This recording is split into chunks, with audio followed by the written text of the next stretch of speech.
Assalamualaikum warahmatullahi wabarakatuh. Halo semuanya, perkenalkan nama saya Devi Pravitarini dengan NPM A1A021004 dari Prodi Pendidikan Bahasa dan Sastra Indonesia kelas 2A dengan dosen pengampu Bapak Rio Kurniawan, MPD. Di sini saya akan membicarakan tentang efektivitas pembelajaran daring di kala pandemi. Tidak bisa dipungkiri bahwa beberapa tahun terakhir dunia saat ini sedang menghadapi masalah global yang begitu besar. Berawal dari munculnya suatu wabah penyakit yang disebabkan oleh virus, yaitu virus corona yang tidak asing kita dengar dengan istilah COVID-19. Hampir seluruh aspek mengalami kelumpuhan yang semakin hari semakin mengkhawatirkan, mengguncangkan seluruh isi dunia dengan begitu hebat. Sistem perekonomian semakin lemah, hubungan sosial yang semakin menurun, dan menyebabkan kurangnya interaksi sosial dan kepedulian terhadap sesama. Begitu juga dengan dunia pendidikan kita yang dampaknya terasa begitu besar dari bangsa ini juga. Dengan pembatasan aktivitas manusia, maka mobilitas semua dibatasi, ruang gerak semakin sempit, semua sudah merasakan dampak dari virus COVID-19 ini. Secara tidak langsung, mau tidak mau, kita harus siap menghadapi semua perubahan yang akan terjadi, karena cepat atau lambat pendidikan akan mengalami perubahan secara drastis. Apalagi saat ini pemerintah pusat telah mengeluarkan kebijakan-kebijakan, salah satunya yaitu meliburkan aktivitas tatap muka seluruh lembaga pendidikan.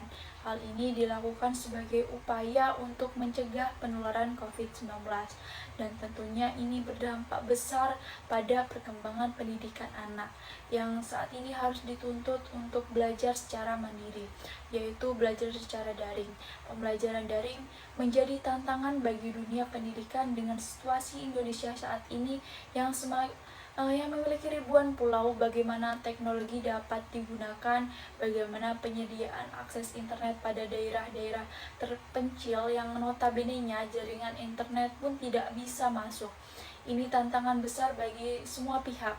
Pembelajaran daring atau dalam jaringan atau online merupakan sistem pembelajaran tatap muka secara langsung antara guru dan siswa, tetapi pembelajarannya dilakukan melalui jaringan internet. Hal ini juga merupakan tantangan besar bagi seorang guru karena dalam kondisi seperti ini, guru pun dituntut untuk bisa mengelola, mendesain media pembelajaran atau media online sedemikian rupa guna untuk mencapai tujuan pembelajaran dan untuk mencegah atau mengantisipasi kebosanan siswa dalam pembelajaran model daring tersebut.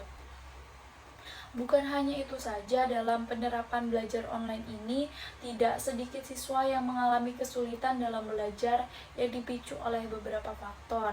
Di antaranya, yang pertama, siswa yang belum memiliki gadget, siswa yang belum mengetahui banyak tentang penggunaan teknologi.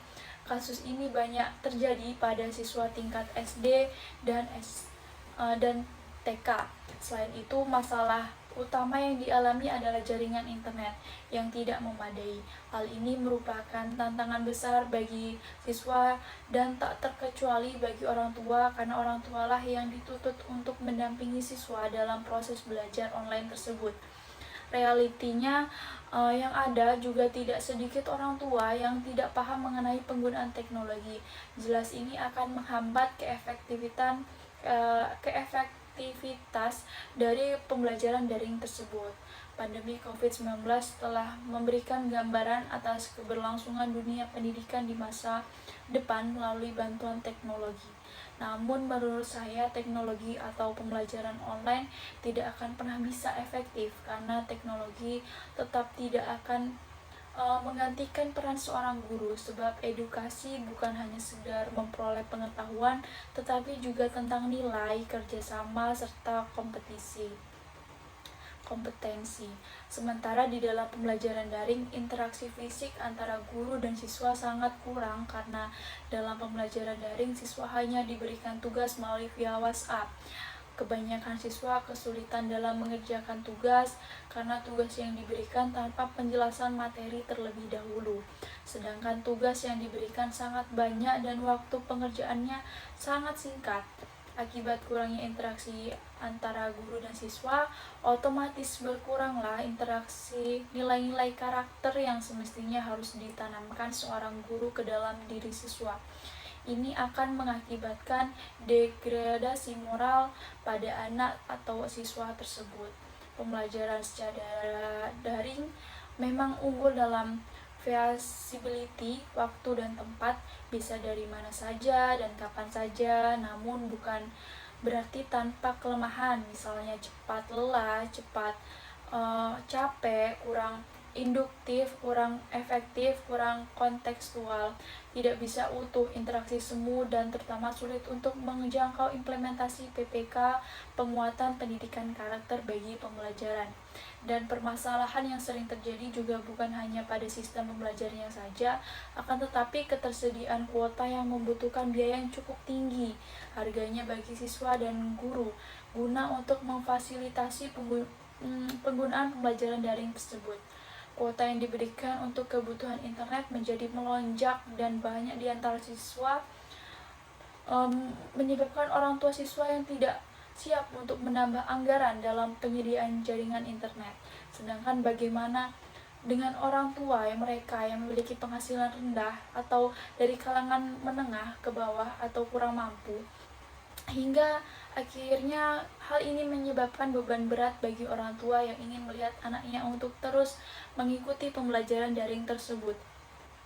Semenjak diberlakukannya pembelajaran daring, komponen sekolah pun ikut berubah, mulai dari kurikulum yang digunakan pastinya berubah yang disertai dengan perangkat pembelajaran yang turut serta berubah pula. Perubahan-perubahan inilah yang menjadikan model pembelajaran pada sekolah yang biasanya diterapkan guru pun harus ikut berubah. Sementara yang menjadi kendala bagi seorang guru di sini adalah penguasaan terhadap model pembelajaran yang belum bisa berjalan sesuai dengan apa yang diharapkan atau yang diinginkan oleh kurikulum daring tersebut. Mengingat banyak sekali seorang guru yang masih belum menguasai model pembelajaran daring karena faktor usia misalnya, karena mereka juga rata-rata sudah tidak muda lagi.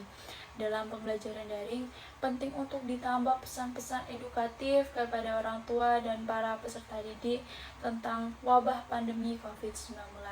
Dengan demikian, kita dapati pembelajaran yang sama dengan tatap muka tetapi berbasis online. Walau sampai kapanpun pembelajaran daring tidak akan pernah seefektif dari pembelajaran tatap muka di kelas, hingga programnya tetap tepat sasaran dan tercapai pembelajarannya. Beberapa guru di sekolah pun mengaku jika pembelajaran daring tidak seefektif kegiatan pembelajaran konvensional atau tatap muka langsung, karena beberapa materi harus dijelaskan secara langsung dan lebih lengkap. Selain itu, materi yang disampaikan secara daring belum tentu bisa dipahami oleh semua siswa berdasarkan pengalaman belajar secara daring. Sistem inilah yang akan menghambat adanya perkembangan otak pada daya pikir siswa karena tugas yang diberikan sebagai seorang guru lebih banyak diselesaikan dengan bantuan Google. Mereka tidak akan mau berpikir untuk mencari tahu sendiri permasalahan yang terjadi karena sudah merasa terbantu dengan adanya Google tersebut. Berbeda dengan menghadapi mereka secara langsung dikala di kelas. Kita akan mudah menilai mana sih siswa yang benar-benar sudah mendalami dan memahami materi dengan baik, dengan mana yang tidak sama sekali memahami. Jadi hal inilah salah satu yang ketidakefektivitasan pembelajaran daring tersebut. Anak-anak akan diberikan kebebasan untuk mencari jawabannya sendiri atas tugas yang diberikan guru. Bagaimana dengan penilaian sikap mereka? Bukanlah itu juga pengaruh nantinya, sedangkan penilaian sikap guru terhadap siswa harus secara observasi dan pengamatan langsung terhadap peserta didik. Sementara diketahui bahwa dengan pembelajaran daring terjadi keterbatasan guru dalam mengamati siswa-siswa. Oleh karena itu, efektivitas pembelajaran daring ini benar-benar dikatakan tidak efektif, tidak ada perkembangan yang signifikan dari peserta didik yang bisa digambarkan keunggulannya setelah melewati sistem pembelajaran daring ini.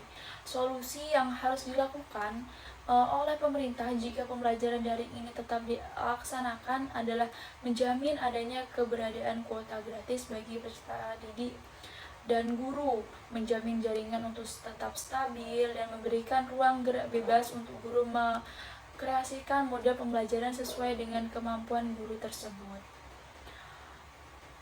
Baik, itulah tadi sedikit penjelasan mengenai keefektifan pembelajaran daring di kala pandemi. Saya akhiri. Wassalamualaikum warahmatullahi wabarakatuh.